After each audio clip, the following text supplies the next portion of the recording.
So the torch, it's been passed throughout the storied history of the Lakers here, from Kareem to Magic, Shaq to Kobe, and the clock, when it strikes midnight tonight, and the calendar, it turns to August the 2nd, we're closer to LA becoming Luka's town as the window for Doncic to sign that max extension, it opens. And it's been highly publicized on this network, health magazines, cities around the world, to cities closer to home.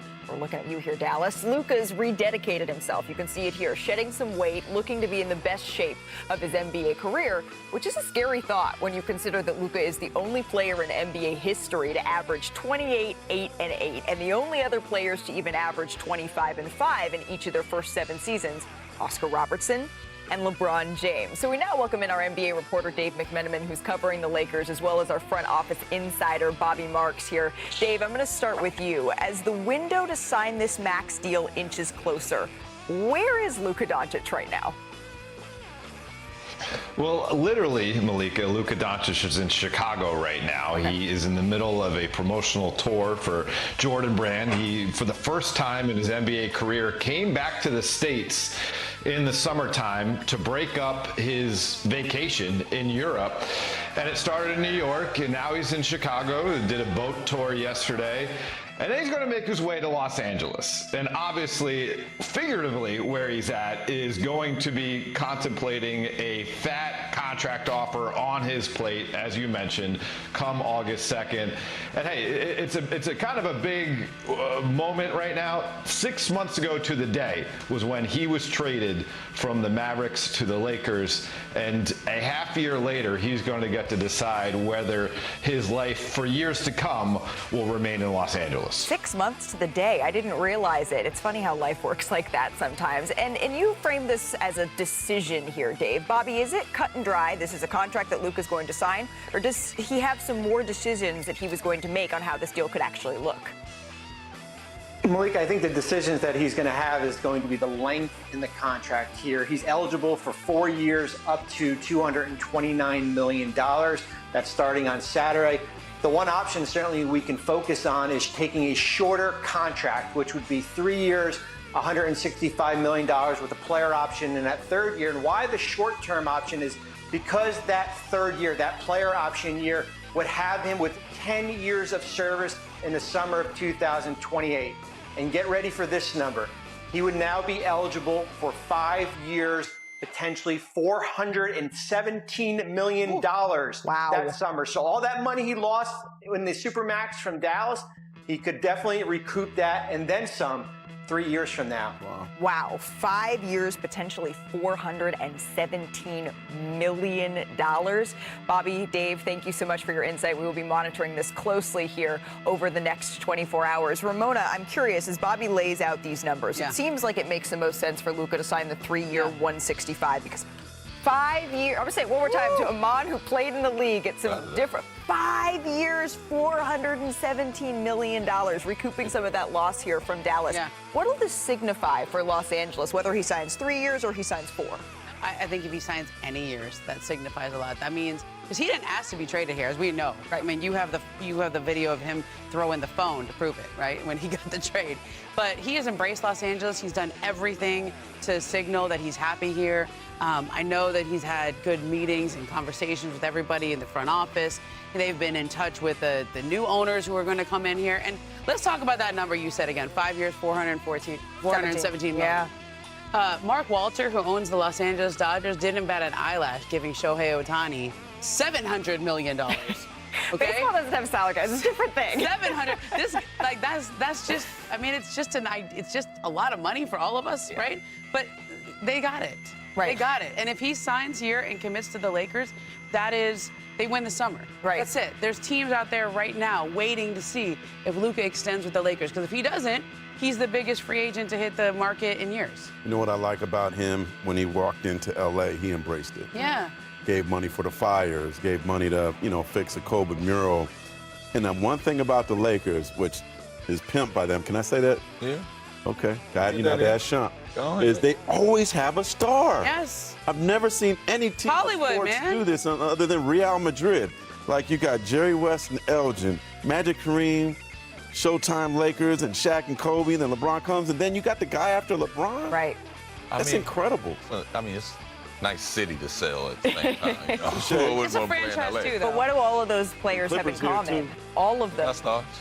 They all brought championships to Los Right. Angeles. All of them brought championships to Los Angeles. And what I thought was interesting in the discourse over the last week that Dave McMenamin and others have been reporting is that Luka isn't signing this as a feel-good moment of he's a loyal guy and he wants to stay with the Lakers. He's signing this because he's also saying, okay, let's do it. Let's go win. Let's go win now, Amon. No, without a doubt. I think that when you look at somebody like Luka and you look at what he came from, the reason he's so good is because he comes from a winning brand of basketball. When he was playing overseas, when he was younger, of course, he was playing pro earlier.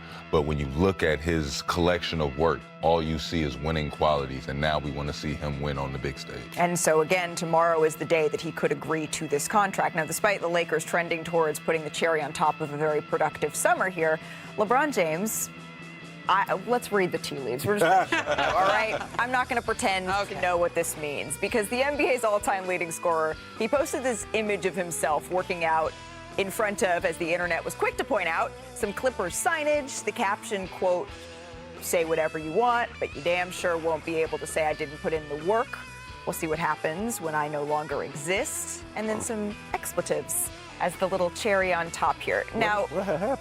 Ramona, that's my question. What had happened? I know this is the old Clippers facility. This isn't like a new, he's not working out. Yeah, he's not down. Yeah, okay, but still. We know he lives on the west side of LA. I think the old Clippers facility in Playa is closer to where his house is than the Lakers facility. Sure. Okay. And also his agency rents the space, so he works out. All of that. All of that tracks, okay? However, there were 12 photos in that gallery that he posted on Instagram. Lovely array. And only one of them had Clipper signage, and it was the first one. Okay. Now, the caption to me is equally as interesting because when he says, it's basically saying, you're going to miss me when I'm gone, just when I'm no longer here. And that to me feels like he has he's signaled through social media and a lot of his posts and a lot of his actions all summer long, which is he does not feel appreciated right now. This is awkward. This transition from Luka to LeBron, where LeBron was going to write his own Hollywood ending. This is the place he wanted to end his career. He wanted to have control over how many years that was going to be and on what circumstances he was going to play with his son. And now he doesn't have control over it because they didn't offer him more than just this year. He picked up the player option. They didn't discuss any years after that. This is the last year with the Lakers. That's awkward. And he's never had a situation in his career where he has not had full control of where he's going to play and how much longer he's going to play. Without a doubt, I see it, what you're saying, like the storybook ending. I get that. And he deserves that, by the way. Without a doubt. But I think we're all, missing the point that that's a Jay-Z caption. That's a Jay-Z. Yeah, that is. Like, let's see what happened when I no longer exist. F this. And then he hangs up. You hear the headphones come off on the song. So it's like, it's an ode to Jay-Z.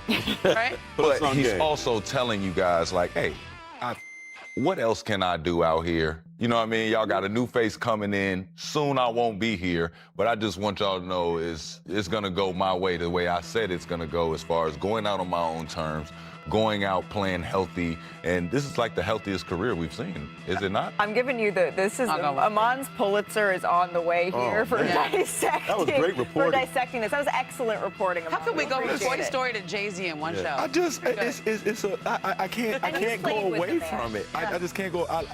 When I read the caption, I don't immediately think how a fan would think. I'm hearing Jay-Z. Yeah. You know what I mean? But I'm also like, wow, we are nearing the end of what we're calling greatness. Because we've been witnesses the whole time, and now we can't. Right. And by all accounts, LeBron has been very happy with Luka. He's been a fan of him for a long time. He tried to sign Luka to his under his shoe umbrella. He's a fan of his. This is not, Are we reading tea leaves? Amon just read them. I would love to see that pick and roll for a little bit, man. Yeah. We see that pick and roll for a little bit, Brian. Let me get 1-2 years, pick and pop, you know what I'm saying?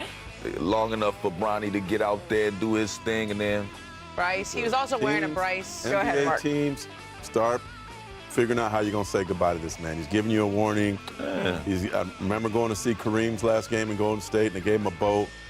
What is everybody going to give him? I feel like the farewell tour is starting. It's going to include the All-Star game. It's perfect for that. get ready to get your final gifts and get the rocking chair out of there. I just feel like this is the end. This is also what he does every summer. Like this It's is little this di- it feels late different. July, It feels August, different. where he's like, remember a couple years ago he was like #Wash King. Yeah. And I don't remember anybody calling him Wash King. I think somebody might have. Yeah. Thing Probably you're got about to be called. gone, Oh, you're man, gonna that miss could be it. a joke. Your This is kids his call you like, something. I'm working hard in the off season. I'm up at 5 a.m. This is my motivation, and I'm sharing it with all of you. And that concludes our capital J journalism for the day.